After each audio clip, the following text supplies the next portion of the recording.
Hey guys, Dave here. We are doing our next video. This is actually going to be a Strategize feature video. And this is from the homies at Swedish Royals. A lot of really good guys here. They are a really good friend to the Angry family. Several of their guys either are or have been through Angry Turtles, so you've got some real beasts going on here. I want to show you guys where these guys are at in the leaderboard. Right now they are number 9 on the leaderboard with over 36,000 force points. So these guys don't mess around. They're excellent players, really good at strategy, and I'm happy that they invited me over to check out this Strategize that they have here. They were able to do Strategize in 3 hits, and it's pretty impressive. Now, it's not a standard strat, so we're not doing a Boom Beach Hits video at it, but we want to show you guys exactly how to take down Strategize in 3 hits. So this first hit is going to be from Mr. Boom. Mr. Boom is the in-game name. The actual name of this player is Jaunty. So Jaunty is the leader of Angry Sparrows, and what Jaunty did with Angry Sparrows is pretty amazing. He kind of took that team that was just kind of left in ashes, and he brought them up, and he's made them a legitimate leaderboard team. And they don't even run Forlorn Hope all the time. And the fact that he's able to get them to a leaderboard team is really impressive. He is former Angry Monkey. He is currently on Angry G-Vibe. And he's also a former Angry Turtle. So this guy knows what he's doing. He has 6 GBE, 4 troop damage. He's got some rifles, boat of riflemen. He's got grenadiers in there. He's got some boats of Zukas and Everspark. So we're going to be doing the open. And we are getting the shields on this Strategize. So not all the rockets are there, but that's okay. Doing some bombing here real quick. Getting rid of some of these mines. So 2 artilleries to get rid of both of those sets of mines. I see a lot of people barrage. You don't need to use the barrage there. Just 2 precisely, or really nicely placed artilleries will do the job for you guys. He drops, you notice he's got 1, 2, 3, 4, 6 boats. 5 of these boats are Zukas, 1 is Rifleman. So he unloads Rifleman at the start and lets Rifleman take all these hits. He does not want to waste GBE by throwing critters. See a lot of people throw critters out in this situation and just use 1 boat of Rifleman and let these guys take the hits. So he's clearing out somewhat of the beach here, collecting cells. This is a GBE intensive hit, so he's collecting every bit he can and is not wasting any. Then does a flare right by this last cell. Now, why did he not kill this cell? Pause it real quick. He didn't kill this cell because he needs something to anchor on. So I've seen a lot of people make that mistake. They end up having to do some sort of a double smoke there because they kill the anchor cell. So he's letting his troop anchor on that cell during smoke, and he's going to go ahead and flare to this shield. Now, granted, there's up top here, there's only 1 rocket launcher. There's usually 5, which is where these sniper towers are, but either way, it's still the same shock point. You only need to do 1 shock here while flaring to the shield. And you see him get his shock off. And they go away. Boom! Perfect timing. Oh, that timing is impeccable.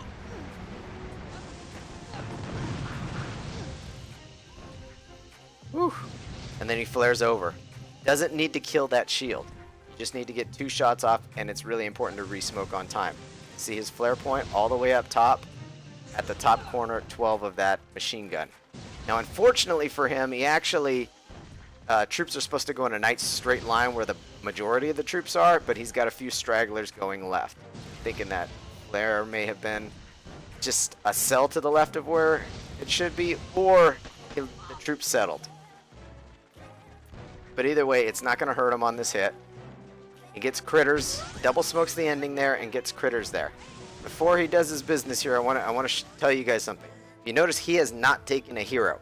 Most people I see take bullet on this hit. You do not need bullet on this hit, and you'll see why. It's much more productive to have Everspark. So he does 2 shocks. He's got his critter on the shield, and just lets his troops go to town. He doesn't need to do re-critter, doesn't need to do anything else. Just lets them stay up high and do their business there. So they go ahead and take off the top shield. We've got the right shields all basically down. We do have that 1 there. That's still got a sliver of health. Now he uses Sparky and is gonna hack these 2 shock launchers. Now, one thing that you cannot do is you can't double hack these shock launchers because there's not enough defenses around to kill them. So if you single hack, re-smoke, and then single hack again, which is what you'll see him do, then they will die. Because all the defenses are focusing on the one defense at a time. And he's going to do just shock and just let Sparky get pulled off. So now, by getting those shock launchers, he's eliminated a shock point, which is absolutely fantastic. And that's much more productive than taking bullet up to get the top shields when you don't need to. You just need a critter and 2 shocks to get those top shields. And he is going to go ahead and bomb out that shield that he had left a sliver on. He's going to let Grens just do a little bit of clearing. And then he's going to bomb some mines up near the core with critters.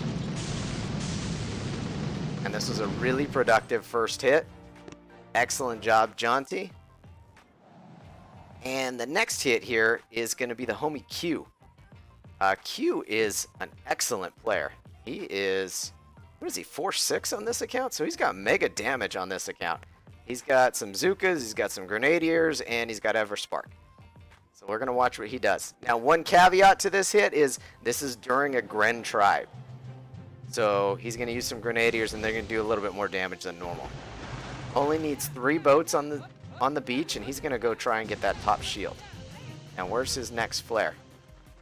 All the way against the wall, as close to the machine gun as possible.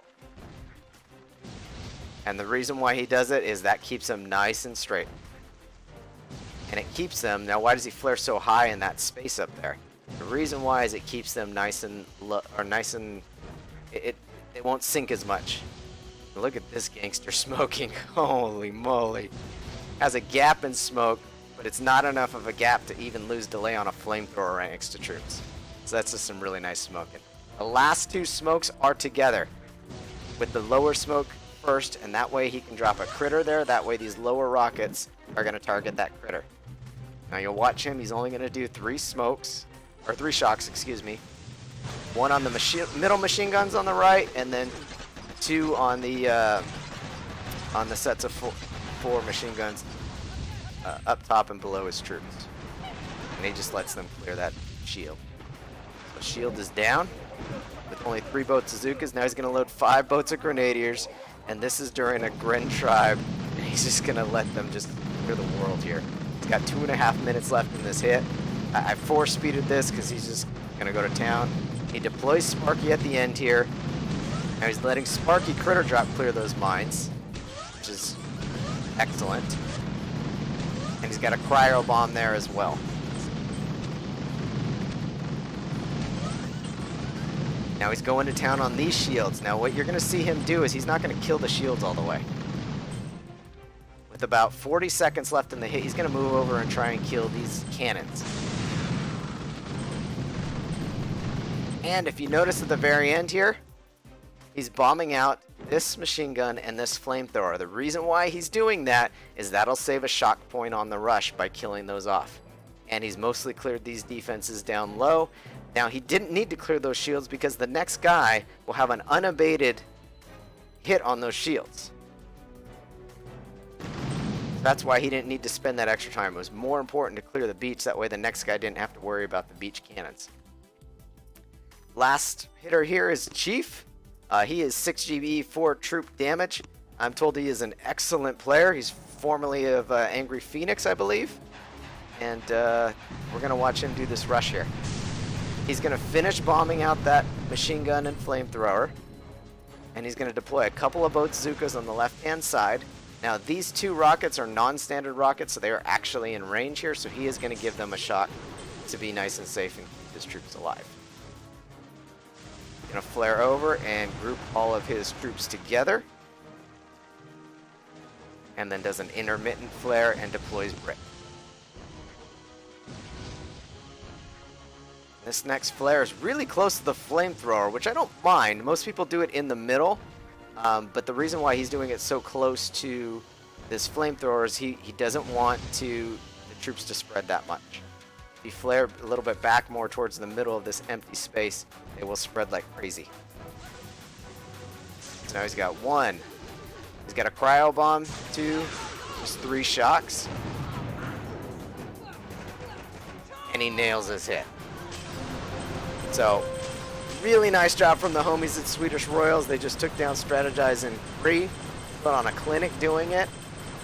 And this is a reason why they're ranked number 9 in the world right now, because they can do stuff like this. So thank you guys for tuning in.